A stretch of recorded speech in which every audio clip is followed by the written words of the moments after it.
लंका के दुर्जय राजा और महाकाव्य रामायण में मुख्य प्रतिपक्षी रावण भगवान शिव के प्रति अपनी गहन और अद्वितीय भक्ति के लिए भी प्रसिद्ध है। उनकी भक्ति पारंपरिक शांत श्रद्धा नहीं थी, बल्कि महादेव के प्रति एक उग्र, अक्सर अहंकार से प्रेरित, फिर भी निर्विवाद रूप से गहन समर्पण थी।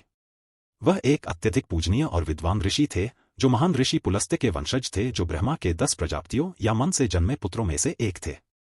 उनकी मां कैक्सी थी, जिन्हें निकासा के नाम से भी जाना जाता था। वह एक राक्षस राजकुमारी थी, जो राक्षसों के राजा सुमाली की बेटी थी। उनके पिता सुमाली लंका को पुनः प्राप्त करने के लिए शक्तिशाली संतान चाहते थे, जिस पर तब कुबेर का शासन था, जो विश्रवा की दूसरी पत्नी का पुत्र था। कुबेर रावण के बड़े सौतेले भाई थे। कुबेर विश्रवा और उनकी पहली पत्नी इलाविदा या इलाविदा के पुत्र थे। वे लंका के मूल राजा और धन के देवता थे। महत्वाकांक्षा और कैक्सी के उकसावे से प्रेरित रावण ने कुबेर को हराकर लंका पर कब्जा कर लिया। उनके रिश्ते में दुश्मनी थी, क्योंकि रावण ने कुबेर के राज्य को हड़प लिया था। शिव तांडव स्तोत्रम यकीनन रावण की भक्ति का सबसे प्रसिद्ध प्रमाण है।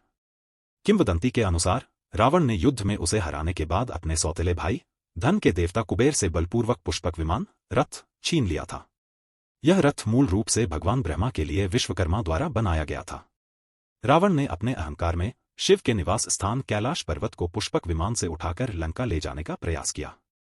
क्रोधित होकर शिव ने अपने पैर के अंगूठे से पहाड़ को नीचे दबा दिया, जिससे रावण उसके नीचे फंस गया।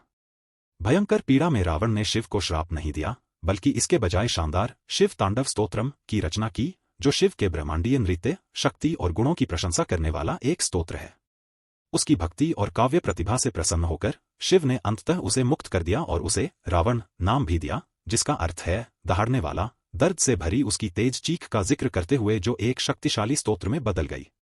यह स्तोत्रम आज भी भक्तों द्वारा गाया जाता है। एक और शक्तिशाली कहानी शिव को प्रसन्न करने के लिए रावण की घोर तपस्या का वर्णन करती है। कहा जाता है कि उसने एक यज्ञ किया था, जिसमें उसने एक एक करके अपने सिर बलि की अग्नि में अर्पित किए थे। ऐसा माना जाता है कि जैसे जैसे वह प्रत्येक सिर को काटता गया, वह वापस उग आता गया, जिससे वह अपनी बलि देना जारी रख सका। जब वह अपना 10वां और अंतिम सिर अर्पित करने वाला था, तो शिव प्रकट हुए, उसकी अटूट भक्ति से प्रभावित हुए और उसे वरदान दिया, जिसमें उसके 10 सिर, 6 शास्त्रों और 4 वेदों के उसके विशाल ज्ञान का प्रतीक शामिल थे।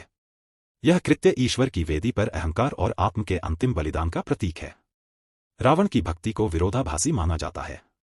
जबकि उसके पास अपार ज्ञान था, उसने कठोर तपस्या की थी और शिव के प्रति गहरी भक्ति प्रदर्शित की थी, वह अहंकार, अभिमान और वासना और क्रोध जैसे नकारात्मक गुणों से भी ग्रस्त था।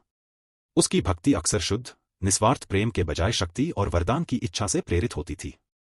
हालांकि उसकी भक्ति की तीव्रता और प्रामाणिकता उसकी खामियों के बावजूद अनदेखा नहीं की जा सकती। कई लोगों के लिए उसकी कहानी इस बात पर प्रकाश डालती है कि एक खलनायक भी गहन आध्यात्मिक आकांक्षा रख सकता है और परम शिव भक्त की अन्य विशेषताओं की परवाह किए बिना सच्ची भक्ति से प्रसन्न हो सकते हैं।